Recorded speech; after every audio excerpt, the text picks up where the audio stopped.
Focus tayo, makinig kay Lord. Lalo na magbasa sa Bible, di mo matutunan kung ano ang tama.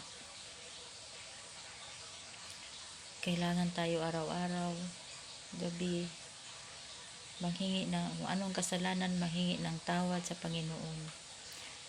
Kay siya lang ang nakaintindi sa ato, ang bugto nga mangluluwas. Kung gumawa tayo ng tama, si God, makita niya lahat kung anong ginagawa. Focus na lang tayo sa pag-alagad kay Jesus. Happy ako nga natanggap ko si Jesus Christ sa puso ko, buong puso. Nagpasalamat ako kay Ma'am Bibi o kay Ma'am Chilet sa tinuro nila lahat sa kabutihan, kung ano ang katotohanan. Happy ako naging Christian. Doon ko nakita na si God, kung buong puso mo tanggapin, at kung may kasalanan ka man dati, manghingi lang ng pasaylo ni God, patawad kung ano ang kasalanan nga ginawa ko dati. Lahat isurrender ko kay Lord. Gumawa ako ng video dahil happy ako naging Christian. Tinanggap ko si Lord. Happy ako sa trabaho ko karon. Kung unsa man ang mga problema, baliwala na ako na dahil nandyan si God nga nagturo ug nagabay. Di ako takot. Ngayon, di ako takot kung anong pagsubok, problema, kung ano man. Nandito na si God sa puso ko.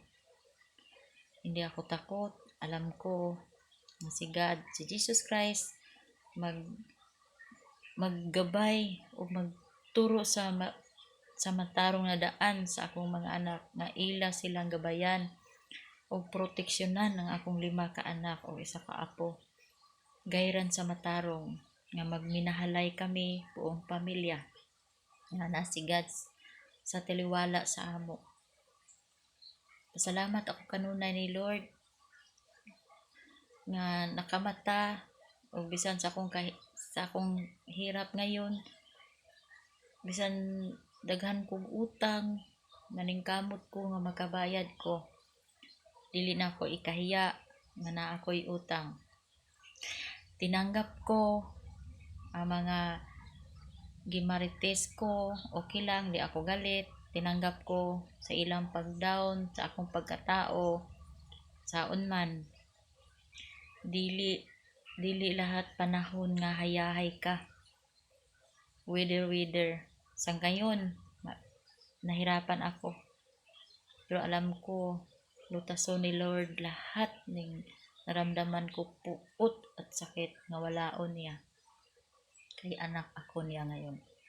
Salamat ko ni Ma'am Bibi. Araw-araw, gabi-gabi niya akong sinachat about kay Lord. Siya nagturo nga walaon ang tanan, nga magpakumbaba kay si God na bahala sa mga tao. Hikapon ni Lord ang mga tao nga nag-api sa akin o nag-down. Wala ko masuko. Gidasal ko sila, nagpray ako sa kanila nga sana buksan nila ang isip at puso, ilang isipan nga hindi pala nga mali ang inakala nila sa akin. Hirap man ako ngayon, pero alam ko mababa man ako ngayon, pero alam ko andyan si God, itaas niya ako. I-bless ni Lord ang akong pagpanarbaho dire, o i-bless ang akong anak sa pagtrabaho dire sa Manila sa GR, o i-bless ako mga anak sa Mindanao sa pag-eskwela lang si Nicler, o i-bless si GB nga maoki na iyang thyroid para mawala na yung kamil ay kapo ni Lord nga maulian si GB ang thyroid. O ako po si Jahima, kung ako nga si Jahima may pagtubo, o si GB aron magamit niya ang iyang kaalam nga wala na yang sakit. Alam ko si Lord. Si Lord ang powerful. Lahat na to ang unsa ito na sa isip o sa puso, alam na ni Lord. Lahat gisurrender ko. Alam ni Lord kung ano ang kasakit sa puso ko. Ano ni, nanghingi ako ng tawad. Dami kong kasalanan na nagawa noon nga hindi ko pa kilala totoo si Lord.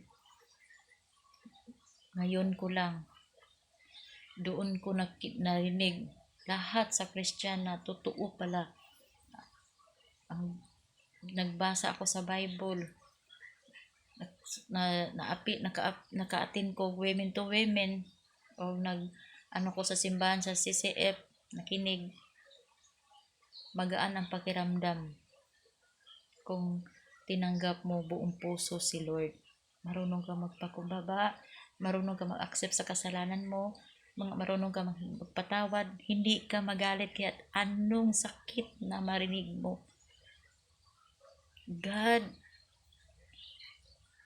dito si God sa puso ko. God is powerful. Sana tayo lahat, pray tayo always ni God.